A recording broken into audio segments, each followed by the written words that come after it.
Başta Şeyh Said olmak üzere Kürtlerin büyük bir saygıyla andıkları Kürt alimlerine zulmedildiği resmen kabul edilmeli. Yakınlarından ve bütün halktan özür dilenmelidir.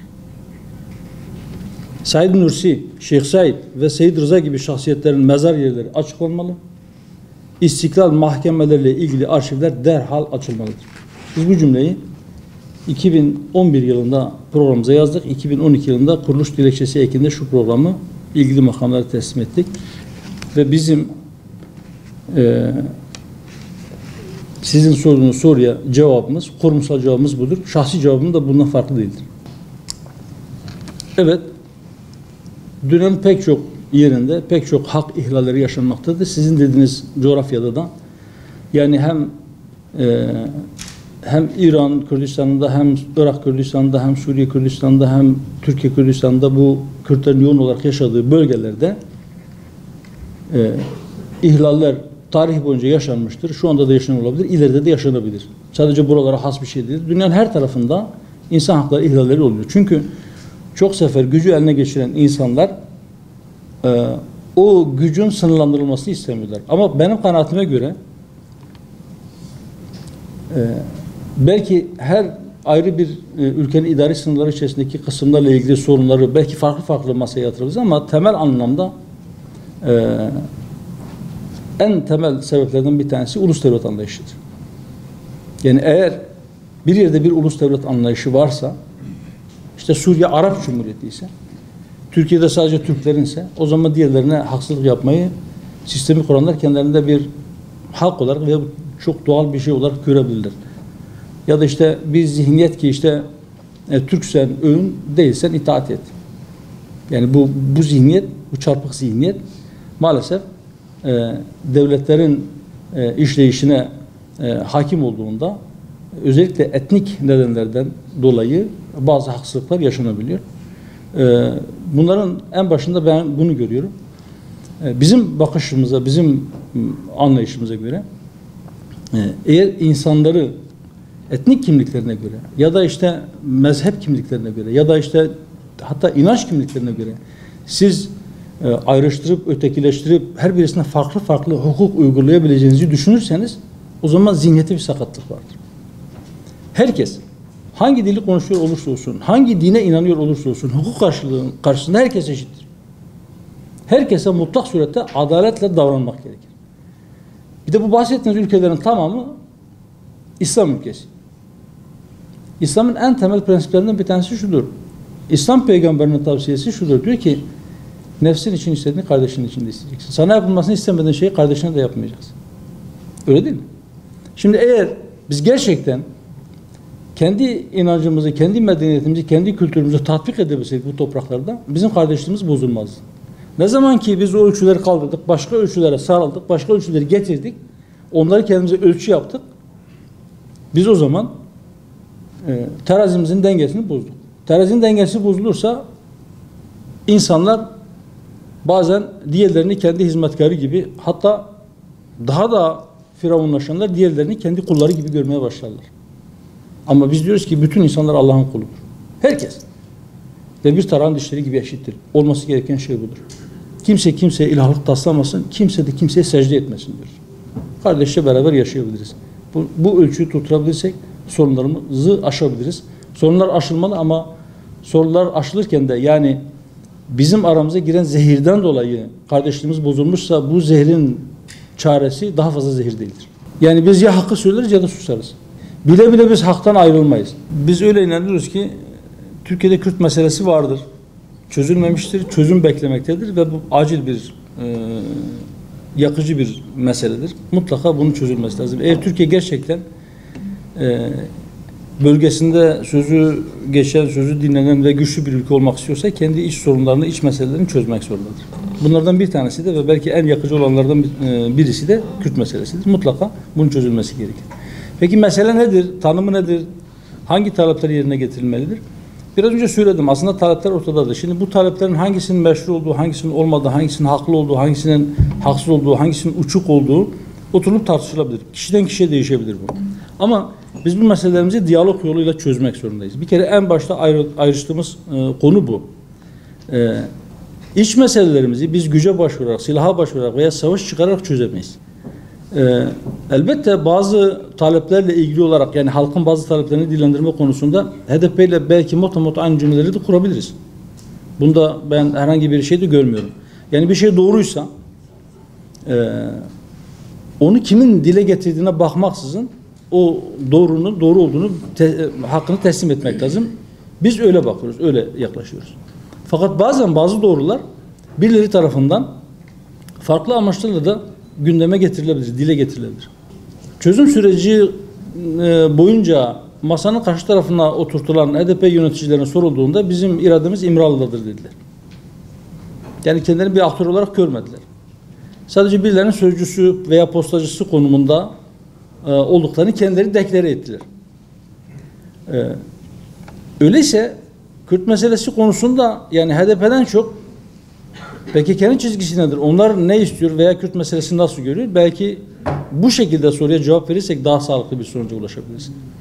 Bize göre PKK'nın Kürt meselesinin çözülmesi gibi bir derdi yok. Çünkü bu sorundan besleniyor. O sorun biterse kendi varlık sebebi ortadan kalkacak. Bizim kanaatimize göre PKK'nın Kürt meselesini gündeme getirmesi tamamen taktikseldir. Bir strateji geliştirmiştir. Stratejisi kendi istediği dünya düzenini kurmak. Bize göre PKK Kürt meselesini araçsallaştırıyor. Ama ben sadece Kürt meselesini değil, bütün haksızlıkların mutlak surette adalet temelinde çözülmesi gerektiğine inanıyorum. Neden?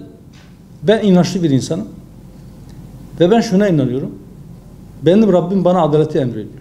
Bütün insanlara emrediyor.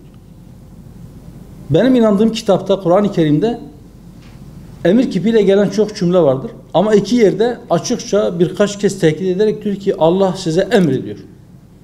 Ve bu ayetlerden bir tanesi her cuma bütün camilerde okunur. Der ki Allah muhakkak surette size adaleti, iyiliği ve akrabaya yardım etmeyi emreder. Bakın. Allah söylüyorsa zaten bu bir emirdir. Bir de diyor ki tekit ediyor muhakkak surette diyor. Mutlaka, yani bunun istisnası yoktur. Ve diyor ki size emrediyor. Bakın diyor bu size kesin bir emirdir. Yani hiçbir inisiyatif kullanma hakkınız yoktur. Allah'a ve ahiret gününe inanan bir insan o zaman her konuda adaleti gözetmek zorundadır. Bir yerde bir adalet meselesi var, adalet sorunu varsa adaletsizliğe uğrayan, adaletsizliğe maruz kalan, adaletsiz bir işlem yapılan kimin hakkında yapılmışsa o işleme maruz kalan kişi benim ilgi alanımdadır ve ben o haksızlığın kalkmasını isterim. İstemek zorundayım. Bu benim itikadımdır, benim boynumun borcudur. Yani ben bunu araçsallaştıramam. Ben bu sorunun çözülmesini bundan dolayı istiyorum. Belki en temel fark budur diyebilirim. Yine söylüyorum bu mesele bitmemiştir. Mutlaka çözülmesi gerekir. Ama geçmişten ders alınması gerekir. Daha önce geçmişte yapılan yanlışların aynısı tekrar edilecekse varılacak noktada dönüp dolaşıp geleceğimiz yer burasıdır. Bu nedenle geçmişte yaşananlardan mutlak surette ders alınması lazım. Hükümetin asla kendisini bir tarafa, Kürtleri de masanın karşı tarafına atıp ötekileştirmemelidir. Kürtler bu ülkenin vatandaşıdırlar. Kürtler bu ülkenin birinci sınıf vatandaşıdırlar. Eğer öyle olursa o zaman hükümet kendi eliyle Kürtlere bu devlet sizin değil, siz de gidin başınızın çaresine bakın demiş olur. Bu kadar açık ve net söylüyor. Hükümet çözüm yönünde adım atmalıdır ama bu adımlar önceki süreçte yapılan yanlış adımlar olmamalıdır. HDP ile birlikte olur musunuz? HDP eğer hatalarından ders çıkarmışsa her partiyle siyasi ittifak olabilir ama şu anda öyle bir görüntü var mı? Şu en son gördüğümüz dönemde 2015 seçimlerinden sonra yaşanan o çukur terörü memlekete neler kaybettirdi? Bakın onların hendek dediği, bizim çukur dediğimiz o çukur siyaseti ne zaman başladı? 2015 Haziran seçimlerinden sonra değil mi? Temmuz, Ağustos'ta başladılar. Özellik ilanları, sonra barikatlar kurdular. Herkes öyle biliyor. Fakat aslında öyle değil. 2014'ün sonunda o çukurlar, o barikatlar oluşturmaya başlanmıştı. Ve girin arşivlere. 1 Şubat 2015 tarihinde Bitlis İl Kongresi'nde ben bunu dile getirdim. Dedim ki siz bu yolla varacağınız bir yer yoktur. Siz özellik ilanlarıyla, siz işte bu çukur barikat siyasetiyle, siz işte devletin sinir uçlarına dokunup onları şiddetle üzerinize çekerek bu halkın çocuklarını öldürterek bir yere varamazsınız. Yapmayın bunu. Yapmayın. Bu millete bu kötülüğü etmeyin. Seslendik onlara, onların yöneticilerine. Ama dedi ki eğer siz bununla bir olağanüstü hal rejimi, arkasından bir sıkı yönetim, sonra da bir darbeye giden bir sürecin taşlarını döşemek için bunu yapıyorsanız o zaman milleti aldatmayın. Çıkın, açıkça söyleyin bunu. Biz de bilelim ne yaptığınızı. Millet de bir görsün. Ne oldu sonra? Olağanüstü hal ilan edildi mi? Sıkı yönetim gelmedi ama bir de darbe teşebbüsü yaşandı. Sonra ne oldu? O dönemde tartışılan, yani bu soru nasıl çözülür diye suhuletle, aklı selimle, sakince tartışılan bir mesele tartışılamaz bir duruma geldi Türkiye'de. Çünkü o bombaların sesleri, o barut kokusu bütün bunları bastırdı. Şu anda biz Kürt meselesi dediğimizde millet diyor ki siz neredesiniz ya, Kürt meselesi diye bir şey yoktur, siz hala orada mısınız? Bitti mesele. Nasıl bitti? Ne oldu? Ne değişti? Yani 2015'e göre ne değişti de bu mesele çözüldü? Sadece TRT Kürdi o dönemdeki TRT şeşinin açılmış olması yetti mi?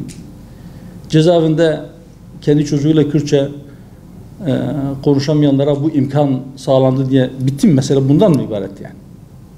Değil.